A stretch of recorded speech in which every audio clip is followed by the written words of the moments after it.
Bradley Beal and the Suns have agreed on a contract buyout, which has paved the way for Beal to sign a 2-year, $11 million deal with the Clippers with a player option for next season. I'm Coy Camiscioli from Philly Sports Talk here. Going to break down the signing for you, as Bradley Beal used to be a pretty relevant name, and he still is. Not the guy he used to be, but still a pretty good scorer. So, I'm going to talk about what this means for the Clippers and what I think they could be for next season. But I will say, starting off with this, Bradley Beal, when he signed with the Suns a couple of years ago on that massive 5-year, $251 million deal, I really thought the league was over. I mean, he was joining Kevin Durant and Devin Booker.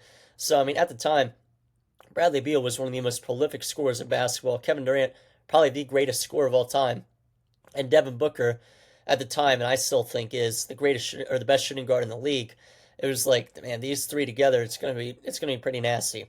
But it did not go any of that way for the Phoenix Suns with this big three. And the league has proven that these big threes that these teams are making they just don't work like they used to, and it's just not. You're going to need depth around the team. It's just not what it used to be. But I will say, this signing, even though Bradley Beal is not the same Beal that he used to be, he averaged 17 points per game last year, 3.5 rebounds, 3.5 assists, shot 50% from the field nearly, and 39% from three, rounding up there. But those are some good numbers. Those are some definitely good numbers. In his prime, he had like a good 7-8 season prime, where he was like 22 to 31 points per game max. But at his apex, man, that 2019-2020 season, the 2020-21 season, 30.5 points per game in 2019-2020, 31.3 the following year. He was shooting nearly 49% from the field, which is just some crazy shooting, while averaging around 5 to 6 assists. So those 2 years was unbelievable. Such a prolific scorer at that time. And then we really thought that him joining the Suns was going to be this ridiculous thing because, again, it's such a good scorer. But unfortunately, he had a wrist injury, had to get surgery. Things kind of just faded away for him at that point. But he's still a relevant name. And this is a Clippers team that, yes, they lost in round one. They lost to the Nuggets in game 7. In 7 games. And the Nuggets, they pushed the Thunder to 7 games in round 2. So, yes, it's a round 1 loss, but you didn't get a very good draw. You got a tough draw facing the Nuggets, and then you would have had to face the Thunder. That's the toughest you could probably have this year.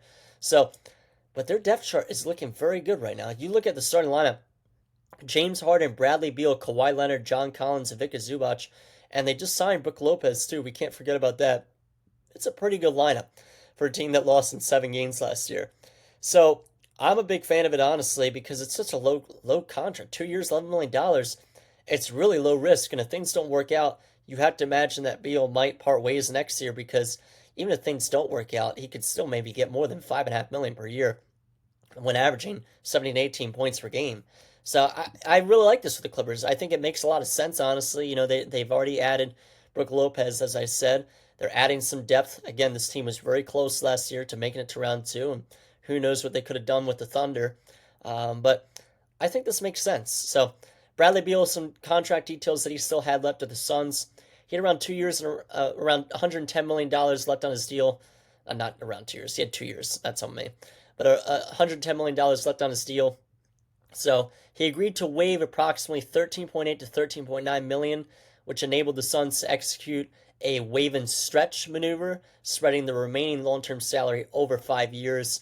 And this frees Phoenix from the luxury tax aprons and gives them some flexibility as they shift towards a rebuild, especially after trading Kevin Durant as well. But I think this makes a lot of sense for both sides. Obviously, for the Suns, this has just not worked out. I know they've recently extended Devin Booker. That's their franchise guy. But other than that, it's pretty ugly there. They have Jalen Green. He's made some comments about how potent him and Devin Booker are going to be. I beg to differ, if I'm being honest with you. But we'll have to see. I do like what the Clippers are doing, though. I think they could be a threat in the West. Unfortunately for them, the West is so stacked. So there's going to be some work that needs to be done, and it's going to come down to execution. And James Harden and Kawhi Leonard are not getting any younger, to say the least.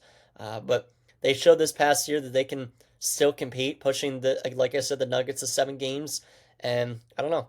We'll see what they can do this year. But again, not major news, but I want to break it down. I said that I would break down any decent signing or trade or whatever that might be happening in the NBA all season. Bradley Beal used to be a pretty big name, still is a solid name. So that's going to do it. Thank you guys for listening.